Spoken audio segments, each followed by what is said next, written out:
दोस्तों, अगर आप भी उस जमात में शामिल हैं जो ये समझती है कि हर बीमारी का इलाज गूगल, फेसबुक और व्हाट्सएप के जरिए हो सकता है, तो ये वीडियो खास तौर से आपके लिए है।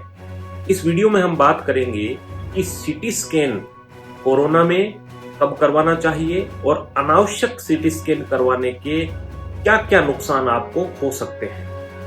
पिछली बार की तुलना में इस बार एक चीज अलग से देखने को मिल रही है कि बहुत से मरीज बिना डॉक्टरी एडवाइस के इधर उधर से सलाह लेकर के HRCT स्कैन टेस्ट का करवा रहे हैं, अनावश्यक करवा रहे हैं, जल्दी करवा रहे हैं, बिना ये जाने कि इससे आपके साथ वो हो सकती है कि आप नमाज माफ करवाने चले और रोजे गले पड़े।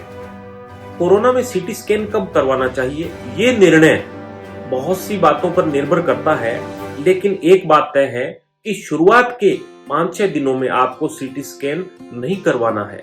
उसके बाद भी आपको सिम्टम्स आ रहे हैं या नहीं आ रहे हैं, क्या आपको फीवर है, क्या आपको सांस लेने में तकलीफ है, क्या आपका CRP 20 या 30 से ऊपर आया है, क्या आपके चेस्ट एक्सरे में कुछ हेजीनेस दिखाई दे रहा है, कोरोना के कुछ लक्षण दिखाई दे रहे हैं और आपका ऑक्सीजन सैचुरेशन कितना है, इन सब बातों पे निर्भर करता है कि आपको सीटी स्कैन करवाना चाहिए या नहीं करवाना चाहिए। सीटी स्कैन एक्सरे की तुलना में 1000 गुना रेडिएशन आप पर डालता है। आपने देखा होगा कि जब हम एक्सरे करवाने जाते हैं तो एक्सरे करने वाला टेक्नीशियन या तो एक मेटल की शील्ड के पीछे होकर के एक्सरे करता है या दूसरे रूम में जाकर के हमारा एक्सरे करता है। ऐसा क्यों? ऐसा इसलिए कि हर एक्सरे से रेडिएशन का एक्सपोजर होता है।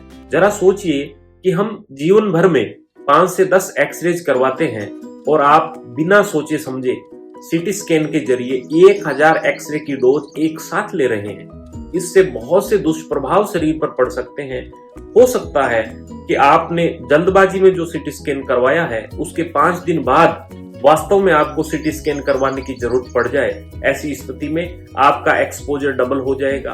हो सकता है उसके बाद भी इसी कोरोना पीरियड में आपको सीटी स्कैन करवाने की दोबारा जरूरत पड़ जाए, तब आप क्या करेंगे?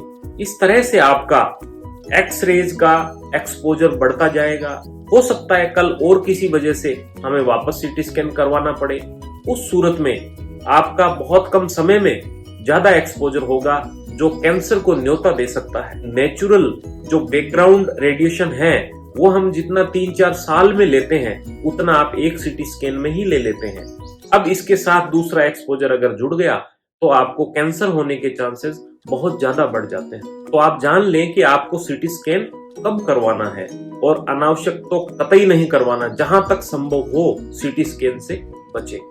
सबसे पहले अगर आपको लगता है कि आप में कोरोना के सिम्टम्स हैं तो आप RT-PCR टेस्ट करवाएं। ये टेस्ट आपके लिए बहुत फायदेमंद है।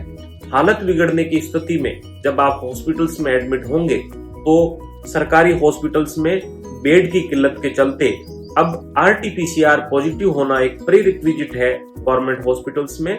उसके बिना आपको एडमिशन नहीं मिलेगा। दूसरी बात, आप पहले दिन से ही जो प्रेस्क्राइब ट्रीटमेंट है वो लें। 5-6 दिन के बाद आपको लगता है कि आपकी कंडीशन पहले से बेटर नहीं हुई है, आपको अब भी सिम्टम्स हैं, तो आप डॉक्टर की सलाह पे CBC करवाएं, CRP टेस्ट करवाएं और चेस्ट का एक्सरे करवा सकते हैं। अगर एक्सरे में ऐसा लगता है या CRP बहुत ज्यादा रेज्ड है या आपका ऑक्सीजन सैचुरेशन 90 से डाउन जा रहा है, उस सूरत में आपको HRCT करवाना चाहिए और अकॉर्डिंगली अपना ट्रीटमेंट लेना चाहिए। तो दोस्तों, अगर आपको ये वीडियो पसंद आया हो तो चैनल को लाइक करें, सब्सक्राइब करें और वीडियो को ज्यादा से ज्यादा शेयर करें। धन्यवाद।